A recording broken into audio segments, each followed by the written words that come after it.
Parfois, le diable ne fuit pas parce que vous avez crié. Il fuit parce que vous avez finalement cessé d'ouvrir la porte. Réfléchissez-y. Élu.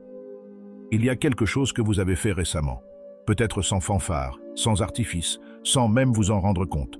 Cela a tout simplement changé votre juridiction spirituelle. Vous ne l'avez pas annoncé sur les réseaux sociaux. Vous n'en avez pas pleuré dans les discussions de groupe. Vous l'avez fait, tout simplement. Et le ciel l'a remarqué. Voici un fait que la plupart des gens négligent. Plus de 85% des conséquences négatives de la vie ne sont pas le fruit du hasard, mais d'invitations répétées au chaos habituel. Ce qui vous protège n'est pas toujours un miracle.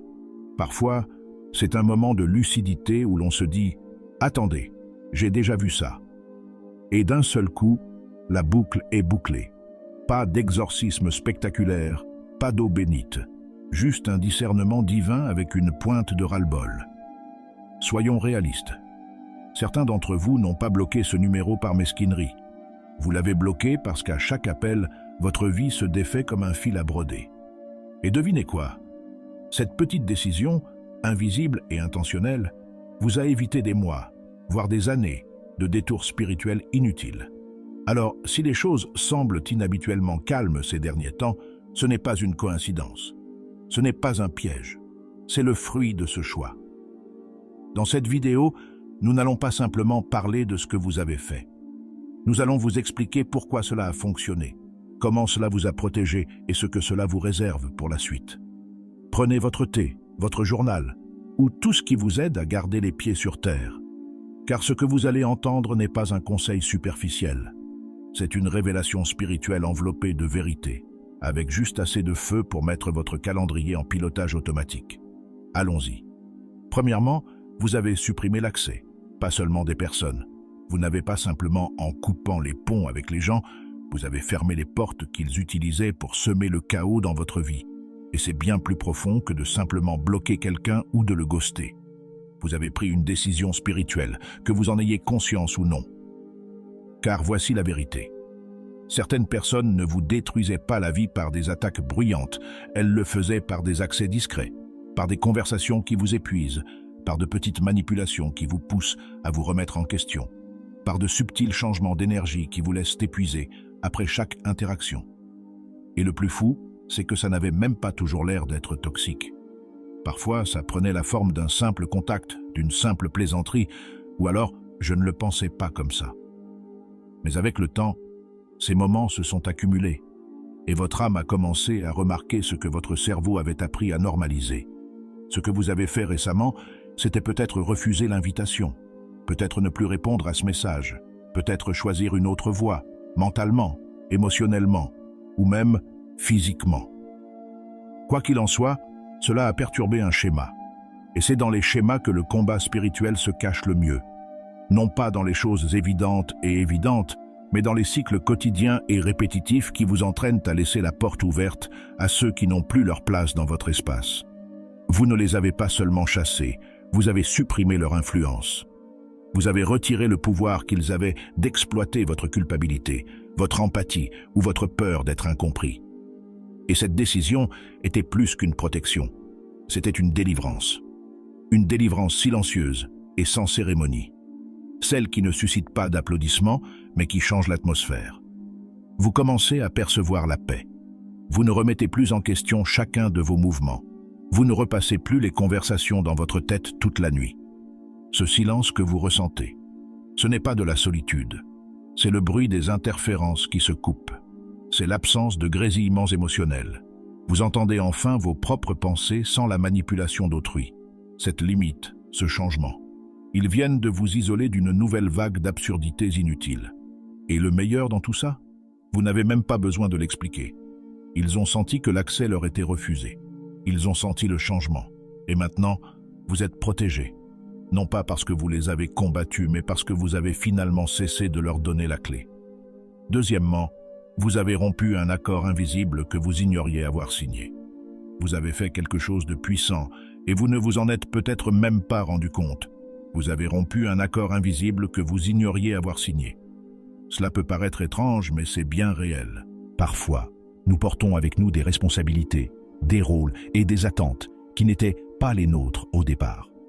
À un moment donné, à travers un traumatisme, la manipulation, la peur de l'abandon ou le besoin d'être accepté, nous avons silencieusement accepté de nous rétracter, de plaire, d'assumer la responsabilité, de maintenir la paix, quoi qu'il en coûte.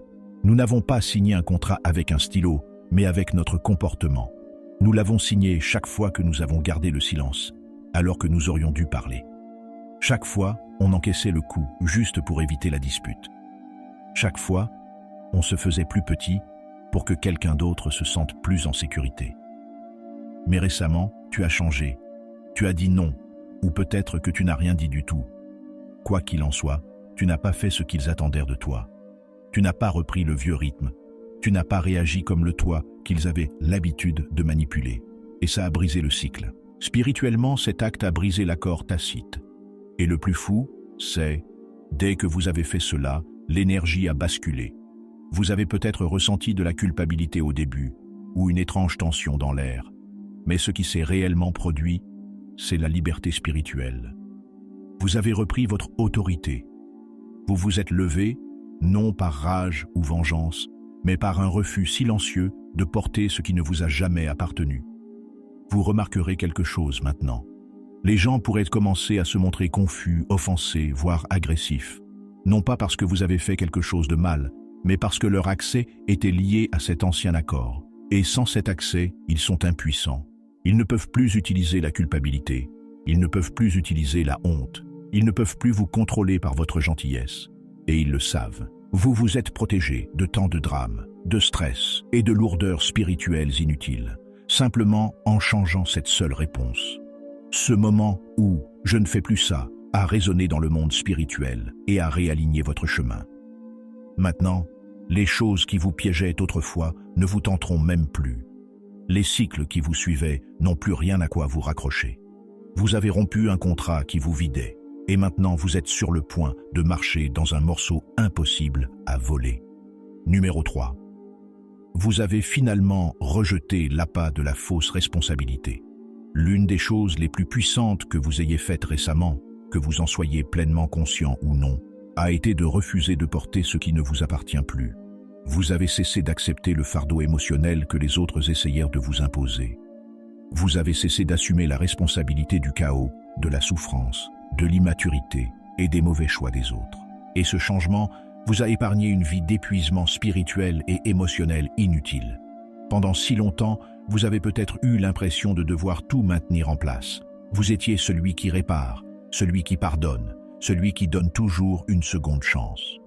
Et quelque part dans tout cela, vous avez cru à tort que c'était votre rôle de gérer les sentiments des autres, leurs réactions et leur guérison. Mais la vérité, c'est que ça n'a jamais été votre mission. Vous avez été manipulé, parfois subtilement, parfois directement, pour croire que si tout s'écroulait, ce serait de votre faute. Que si quelqu'un se comportait mal, c'était parce que vous n'en faisiez pas assez. Que s'il échouait, c'était parce que vous ne l'aviez pas suffisamment soutenu. Ce mensonge est devenu un fardeau, et ce fardeau est devenu un mode de vie. Mais récemment, vous l'avez abandonné. Vous ne l'avez pas annoncé et vous n'en avez plus discuté. Vous avez simplement cessé de vous engager dans des jeux d'échecs émotionnels. Vous avez cessé de ressentir de la culpabilité. Vous avez cessé de vous expliquer à des gens qui, de toute façon, ne vous écoutaient jamais. Et dès que vous avez fait quelque chose de radicalement différent autour de vous, vous vous êtes probablement senti plus léger, moins anxieux, moins épuisé. Et ce n'est pas seulement mental, c'est spirituel. Parce que cette décision a coupé l'énergie. Des liens qui vous enfermaient dans des pagailles sans rapport avec la raison d'être de votre âme. Voici ce qu'ils ne veulent pas que vous sachiez. Quand vous cesserez de porter de fausses responsabilités, ceux qui utilisaient votre empathie comme une laisse paniqueront. Ils diront que vous avez changé. Ils vous traiteront de froid. Mais c'est seulement parce qu'ils ont perdu leur capacité à vous contrôler avec leur dysfonctionnement. Dès l'instant où vous avez dit « ce n'est pas à moi de porter ça », tu as désarmé la manipulation transmise de génération en génération. Tu as simplement protégé ton avenir en choisissant de ne plus être le concierge émotionnel des autres. Tu n'es pas froid, tu es propre, tu ne les as pas abandonnés.